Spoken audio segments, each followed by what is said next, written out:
Assalamu alaikum Yarima Azal kashi na 47. Haba Aliya me ya haka? Na san abin da muke faɗa. Kar ki manta ni fa sarki ne yanzu. Duk abin da nake so shi zan yi. A nan muka tsayar a kashi na 46 yanzu kuma za mu ɗora. Babu wanda ya isa ya hana min kowaye shi saboda haka kwantar da hankalinki daga wai ke dawo nan da zama. Kuma zan sa a ɗaura mana aure shi kenan ko da wani abu. Girgiza mai kai ta yi alamar a'a ya ce to sarauniya ta zo mu kwanta mu huta. Hannunta ya ja har kan bed.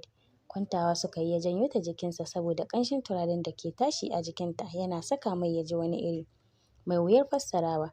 Wasa ya fara yi da hannunta har zuwa kan wuyanta, kana ya gangara zuwa saman na shanunta. Janye tuwal ɗin ya yi, ya kama na shanu ɗinta yana shafawa. Riƙe mai hannu ta yi, ta girgiza mai kai, ya bari amma cikin wata sexy voice ya ce please my love, aure za mu yi. Nan ya shiga faɗa mata kalamai masu daɗi har ta yadda ya ci gaba da romantic ɗinta. Haɗa bakinsa yana kissing ɗinta, kana ya gangara zuwa kan nononta ya fara sha. Aliya sai nishi take yi, ta kama gashin kansa sosai take jin daɗin abin da yake mata. Har ya kai zuwa ƙasanta ya fara shafa duk hedikwata ɗinta ya jiƙe. Yatsansa yake ƙoƙarin turawa amma ya ƙi shiga. Wasa da ita ya ci gaba da yi har sai da ya saita duk ɗinsa ya fara sex ɗinta.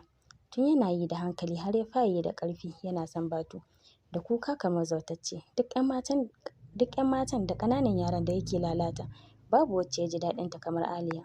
Bayan komai ya gama wakana da kansa ya ɗauke ta suka yi wanka. Bayan sun fito ya shirya ta cikin wata doguwar riga baƙa da hula. Ta yi kyau sosai shi ma shiga ya yi ta ƙananan kaya black. Kana ya ja hannunta suka fito falo. Mai dafa mai abinci ya kira ta kawo musu. A baki ya ringa bata tana ci sai da ta ƙoshi kana ya ɗan ci kaɗan. TV ya kunna suna kallo yana shafar fuskarta cike da soyayya.